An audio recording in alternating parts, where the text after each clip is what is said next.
Blažena Ksenija je 45 godina provela lutajući po Petrogradskoj zemlji, po Vasiljevskom ostrvu, gde je često odlazila na groblje na kojem je počivao njen muž. Blažena Ksenija se odlikovala čeličnim zdravljem i doživjela je duboku starost. Nažalost, u mogućnosti smo da samo približno navedemo godinu smrti Blažene Ksenije, jer je snažna poplava kojom je bila zahvaćena i Grobljanska crkva odnela sve crkvene knjige sa zapisima o preminulima, dok je krst sa natpisom iščezao tokom godina. Nije se sačuvao ni jedan zapis. Istraživači smatraju da se Blažena Ksenija upokojila tokom prvih godina vladavine cara Aleksandra I. N. Životov je pronašao zapis nastao tokom 20. godina 19. veka, a koji je nastao povodom navršene 25-godišnjice od Ksenijinog upokojenja. Zato je N. Životov smatrao da je godina smrti Blažene Ksenije otprilike 1802. pri čemu je moguća greška od 2 ili 3 godine. Drugi istraživači također su skloni da prihvate ovaj datum, pretpostavljajući da je Blažena Ksenija nije umrla pre 1794. godine, ali ni posle 1806. godine.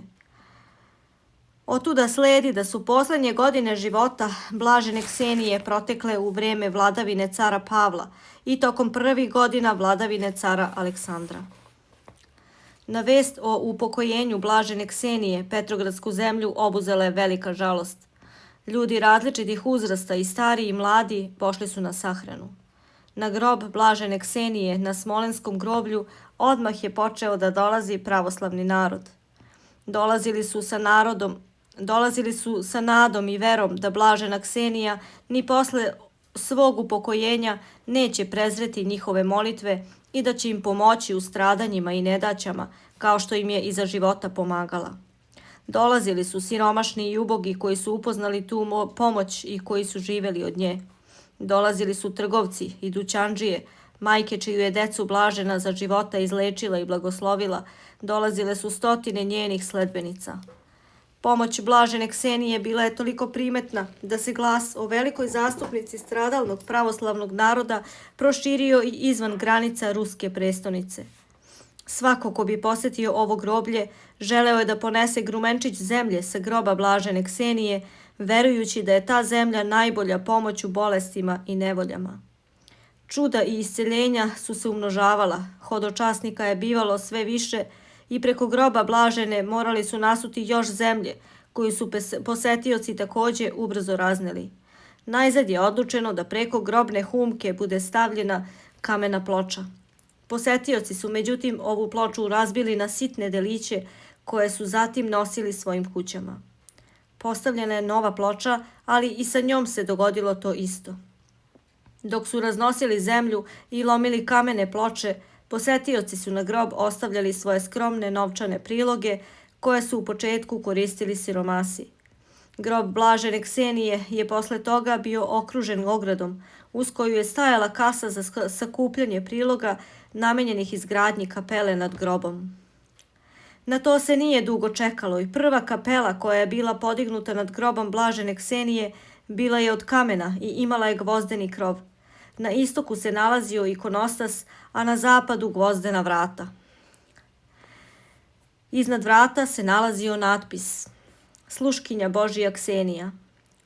Prva publikacija o Blaženoj Kseniji objavljena je u novostima Sankt Peterburške gradske policije i tu se između ostalog moglo pročitati i sledeće.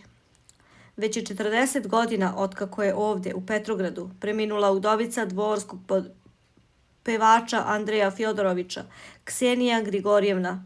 Jedni su je nazivali bezumnicom, drugi jurodivom, a treći proročicom, jer je predskazivala sreću ili nesreću onoj kući u koju bi došla, iako je veoma retko i nerado izgovarala svoje proročke reči. Tokom noći je odlazila u polje da se moli Bogu i tu se molila po nekoliko sati.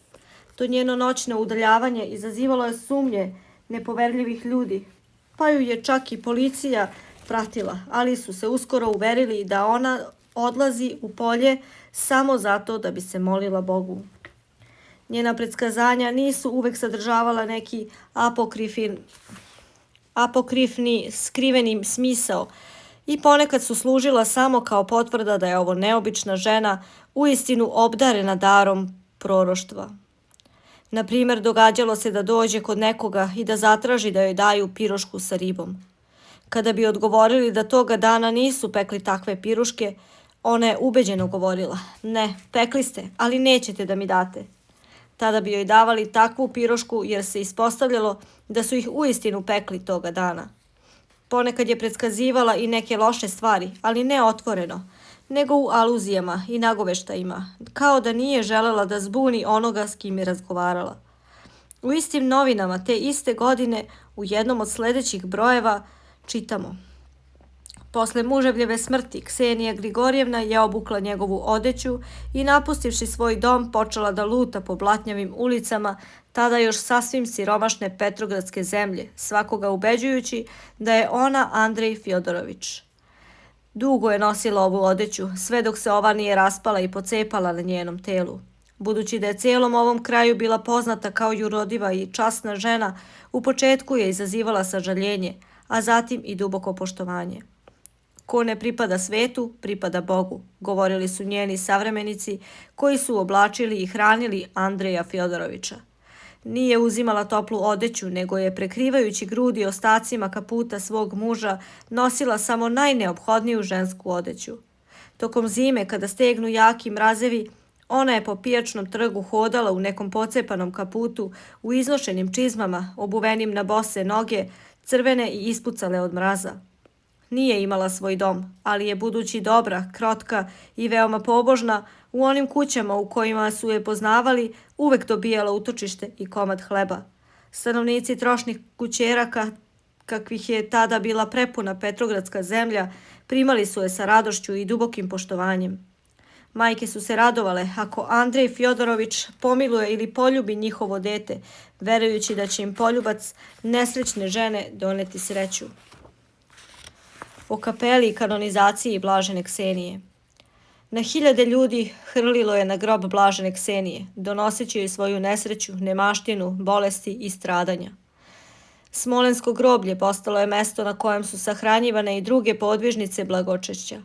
Na primjer, nedaleko od kapele Blažene Ksenije nalazi se grob jurodive Ane Ivanovne Laškine ili Lukašove, koja se podvizavala u prvoj polovini 19. veka.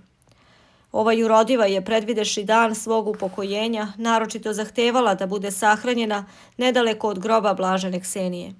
I na grobu Ane Ivanovne nekada se nalazila kapela koju je porušila bogoboračka vlast. U jesen 1901. godine nad grobom Blažene Ksenije podignuta je nova kapela građena u ruskom stilu. Iza oltara ove kapele nalazila se mermerna ploča sa natpisom: "Ovde počiva telo sluškinje Božije Ksenije Grigorjevne, žene dvorskog horskog pevača pukovnika Andreja Fjodorovića Petrova." Hiljade bogomoljaca, među kojima je bilo i mnogo inoslavnih, dolazili su u kapelu da bi se pomolili i iskazali svoje poštovanje Blaženoj.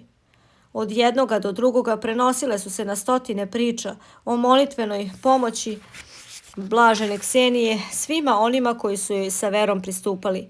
Nigde se ne služi toliko parastusa koliko na njenom grobu, pisao je Pavle Novgorodski. Kao podsticaj za to služenje kazivanja o čudima koja su se dogodila molitvama Blažene Ksenije za one koji su se s verom pomolili na njenom grobu, ove priče kruže po celom Petrogradu i privlače masu posetilaca na Smolensko groblje. Broj hodočasnika ponekad bi narastao do 5000 ljudi u jednom danu. Bilo je i dana kada se u kapeli služilo i po 70 parastosa. Posle Oktobarske revolucije, u godinama borbenog bezbožništva, vlasti su nastojale da ime Blažene Ksenije bude zaboravljeno. Međutim, pravoslavni poštovaoci Blažene Ksenije tražili su način da sačuvaju ovu svetinju. Na dan 26. maja 1919. godine 20 parohijana i sveštenika Smolenske crkve potpisalo je sa Vasiljeostrovskim savetom radničkih i seljačkih deputata ugovor o zakupu kapele. Kapela se jedino na taj način mogla sačuvati za verujuće. Tokom strašnih 30 godina ljudi su dolazili kod blažene Ksenije da bi od nje zatražili utehu i pomoć, iako je to bilo veoma opasno. Sredinom 1940. godine odlukom gradskih vlasti kapela je bila zatvorena. Tokom Drugog svetskog rata u njoj se nalazilo skladište zapaljivog materijala. Do tog vremena gotovo da su sve ikone koje su se nalazile u ovoj kapeli bile spaljene. Međutim, čak ni u godinama blokade ljudi nisu prestali da odlaze u kapelu. Pored zidova kapele gorele su sveće koje su se nekim čudom sačuvale, uznošene su plamene molitve Gospodu sa verom u posredovanje ugodnice Hristove. Kada se rat završio, posle upornih molbi pravoslavnog stanovništva, vlasti su 1946. godine dozvolile da kapela opet bude otvorena. Budući da je kapela tokom ratnih godina opustošena i oronula, trebalo ju je popraviti. Tokom 1947. godine restaurirana je njena unutrašnjost, a kod groba blažene Ksenije svakodnevno su služeni parastosi kojima je prisustvovao veliki broj ljudi. Protojerej Jovan Mironov je pričao da je u to vreme na Smolenskom groblju služilo 12 sveštenika. Od 9 sati ujutro do 9 sati uveče neprestano su služeni parastosi, a potok ljudi koji su dolazili da traže pomoć blažene Ksenije nije presušio. Iako crkva u to vreme još nije proslavila blaženu Kseniju, ljudi su dolazili radi služenja parastosa, uzdajući se u njenu pomoć i sećajući se njenih reči. Ko je mene poznavao, neka pomene moju dušu radi spasenja svoje duše. Tokom 1960. godine kapelu su ponovo zatvorili. Prema ukazu gradskih vlasti pokušali su da unutar njenih zidina načine vajarsku radionicu, ali je bilo nemoguće raditi u njoj. Kada bi ujutro došli u radionicu, više puta se dogodilo da umesto skulptura zateknu samo krhotine kamena. Ksenijin grob su zazidali i na njega postavili postament.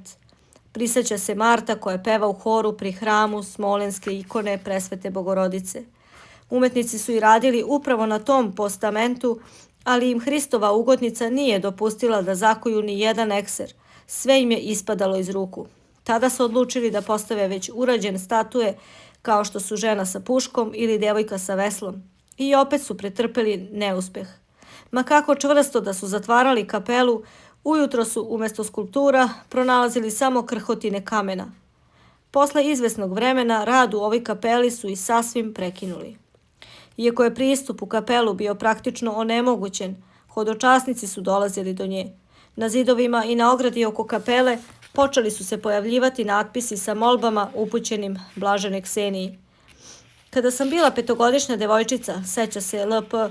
Špakovskaja, majka me često vodila na Smolensko groblje, pričala mi je o blaženoj Kseniji. Kapela je tada još uvek bila zatvorena. Na dan pomena blažene Ksenije, 6. februara, odlazile smo da upalimo sveću i da se pomolimo. Tokom onih godina dok je kapela bila zatvorena i oskrnavljena, njen izgled se bitno promenio. Zidovi su potamnjali od vlage, malter je otpao, propala je jedinstvena ikona na staklu, krov su oštetili, a kupolu lukovicu su skinuli. Cigle su u gomilama ležale na oštećenom, prekopanom podu, ali je sam grob blažene Ksenije bio ograđen i obložen kamenjem. Na njega je bio postavljen mali metalni krst. Posle toga kapela blažene Ksenije bila je 1984. godine predata crkvenoj opštini hrama Smolenske ikone Presvete Bogorodice. Pravoslavni hrišćani su dolazili posle radnog vremena da bi pomogli u obnavljanju kapele, a onda je 1987. godine, nakon generalne popravke, mitropolit Lenjingradski i Novgorodski Aleksej, potonji patrijarh Moskovski i cele Rusije, ponovo osveštao ovu kapelu. Nastojatelj hrama Smolens, ikone Presvete Bogorodice, priseća se tih vremena. Iako je posle obnavljanja kapela bila zatvorena za posete, nije korišćena kao crkveno zdanje i to je prilično obespokojavalo verni narod. Dolazili su sa molbama da se ponovo služe molebani, parastosi, liturgija i kada je najzad i do toga došlo, verni narod nije mogao da sakrije svoju radost.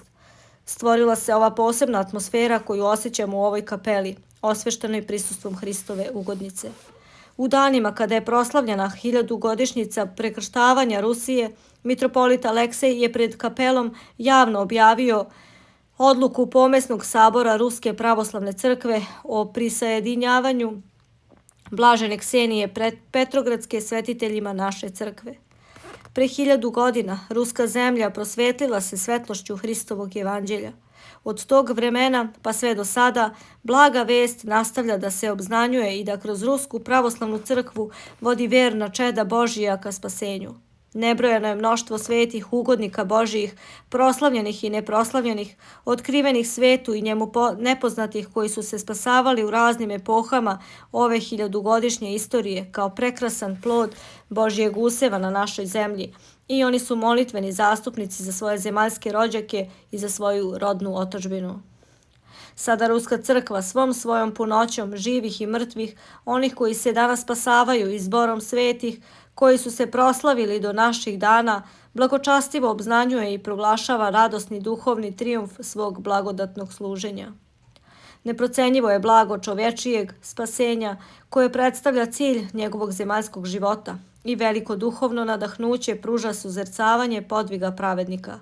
I zato je da bi se preumnožila radost crkvenih čeda i da bi im se otkrila sila i slava Božija, Sveti sabor Ruske pravoslavne crkve, proučivši žitija, čuda, trud i podvige podvižnika blagočašća koji su živjeli u raznim vremenima ruske crkvene istorije, doneo svoju odluku o njihovoj kanonizaciji.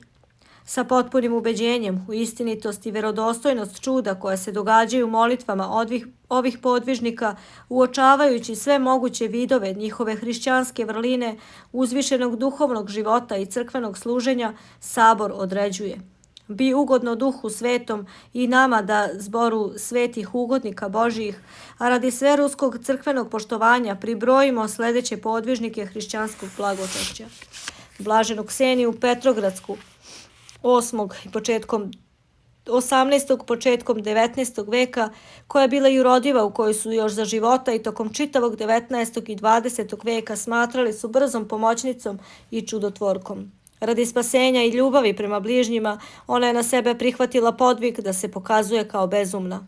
Zbog svojeg truda, molitava, posta, stranstvovanja i smirenog trpljenja poruga, Blažena je od Boga dobila dar prozorljivosti i čudotvorenja. Njena kapela na Smolenskom groblju u Leningradu, Petrogradu, bila je išarana blagodarenjima za čuda koja su se dogodila zahvaljujući njenom molitvenom zastupništvu. Sveti sabor je zapovedio da se časni ostaci Blažene Ksenije koji počivaju na Smolenskom groblju poštuju kao svete mošti, a da se njen pomen proslavlja 24. januara, datum se navodi prema starom kalendaru.